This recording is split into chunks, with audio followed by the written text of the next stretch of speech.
We begin the morning rush this morning with that winter storm moving here into New Mexico, already leaving behind some snow. We turn now to meteorologist Kristen Curry for the latest. David, a lot more to come with that rain and snow filling in over northern and western New Mexico through later this morning and early afternoon. And then those showers cross I-25 starting as rain, then converting to snow as the cold front pushes past us. Looking at lingering snowfall in the north and northeast tomorrow morning. Everybody else drying out late Saturday. David? And of course, there are more than 20 closures and delays because of the storm this morning. Those include Gallup-McKinley schools. You were closed today, and the same goes for UNM Gallup campus. Now, Durango Public Schools, they will be closed as well. For the latest weather updates, keep it right here on News 13. All right. That winter weather is already impacting roads in the western half of the state as well. We have new photos coming in. I-40 and Gallup shows the highway barely visible as winds blow snow around there. DOT says snow is also making for severe and dangerous driving conditions in that area. We have all these photos on our website. You could go there because we have another picture of I-40 and Continental Divide that shows what appears to be ice on the roads there. DOT says travel is discouraged. And of course, take a look at what people in Durango are waking up to this morning. That right there is a foot of snow. Again, that's forcing the schools in that area to close. Now, this morning, snowplows will likely be working to clear those streets. So far, there are no major road closures being reported because of the storm in that area. The snow is also good news for Purgatory Ski Resort. They're hoping for a season lasting into late April. And if you want to take a look at the radar yourself or get the latest weather alerts, download our KRQE weather app right now. A state spending bill is one step closer to the governor's desk after passing the full House. That's for the state's $7 billion budget. Now, the bill is now on its way to the Senate floor, and it's calling for a big boost in education, including $117 million to boost salaries for teachers. And all the budget would increase overall state spending by $684 million. New at 6, a Senate bill to replace New Mexico's A through F grading system for schools is in the hands of the Senate. The Public Education Department tells the New Mexican it wants to replace a system with one that classifies schools by the amount of state and federal support that they need. We'll let you know if it does pass. If not, the PED says they can move forward with the system independently. Today in Washington, D.C., the House will introduce a resolution that would strike down President Trump's national emergency declaration to fund the border wall. The terminating resolution will likely be on the House floor within 3 days. The resolution is likely to pass in the Democratic-controlled House, but Democrats face an uphill battle in the Republican-controlled Senate. This morning, as several proposed gun laws continue to make their way through the Roundhouse, Sandoval County is the latest to say they don't agree with some of those bills. They're now classified as a Second Amendment sanctuary after commissioners passed a resolution. 12 other counties recently passed similar resolutions. The resolutions are purely symbolic. Happening now, police are asking for witnesses or tipsters to call Crime Stoppers if they have any information about the death of a teen whose body was found in an arroyo. Now, officers found the body of 16-year-old Tomika Yellowhorse. This was earlier this month near I-25 in Montgomery. Now, police are not giving any details about how she died or when.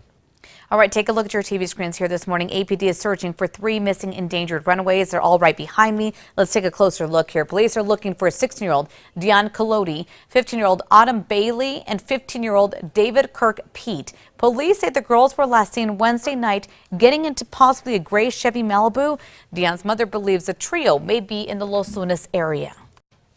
The couple police say were involved in a road rage shooting on Valentine's Day are awaiting their first court date. This comes after turning themselves in. Steve Lovato and Onisha Herrera are accused of shooting a man while driving south on I-25 near MLK.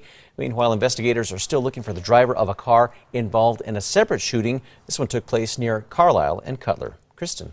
Today's Metro Threat Index up to an 8. We've got some chilly temperatures this morning in the 30s. Breezy conditions, those winds closer to 20, even 25 miles per hour this afternoon.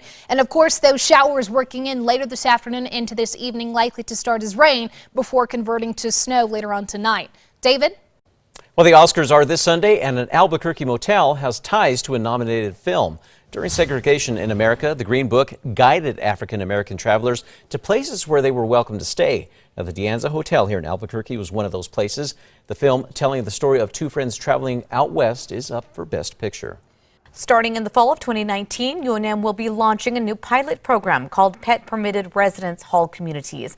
Starting next semester, students can have dogs, cats, small mammals, and reptiles or amphibians living in their dorm rooms. 2 residence halls will be designated as pet-friendly. Find the rules on our website, always on KRQE.com. Today you can see a traveling exhibit educating the public about drug use. It's all taking place at the Natural History Museum here in Albuquerque. It's called Drugs, Cost and Consequences, and it opened yesterday.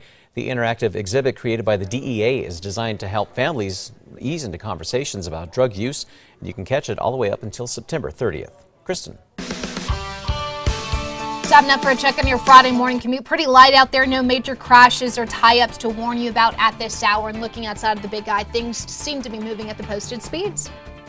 Finally, that's the cat's meow. KARL Lagerfeld, the creative director of Chanel and Fendi, left behind a massive inheritance after his death this week. A huge chunk of that is set to go to the iconic designer's cat. Shoe pet, I should say, will reportedly inherit some of Lagerfeld's estimated $195 million fortune after being written into his will. Lagerfeld died at the age of 85. You a little jealous this morning, David? A little bit, yeah. That little cat, yeah, I'm just jealous of the 9 lives. Now he's a millionaire. We're taking you back 44 years ago on this day, February 22nd in 1975. We had half a foot up to even 12 inches of snow out across the eastern plains, closed all the highways in the area and stranded thousands of people there. Also suffered significant livestock loss out in KRQE in Roosevelt County. That was 44 years ago on this day. We take you now to the 5 facts. At number 5, the history of a well-known Albuquerque motel is being shared in an Oscar-nominated film, tied to it rather. It's part of the Green Book. Now we are waiting to see if the flick takes home the win. During segregation in America, the Green Book guided African-American travelers to places where they were welcome to stay. The De Anza Hotel was one of those spots. Now, at the movement's height, there were 28 businesses and homes in New Mexico that were located in the Green Book.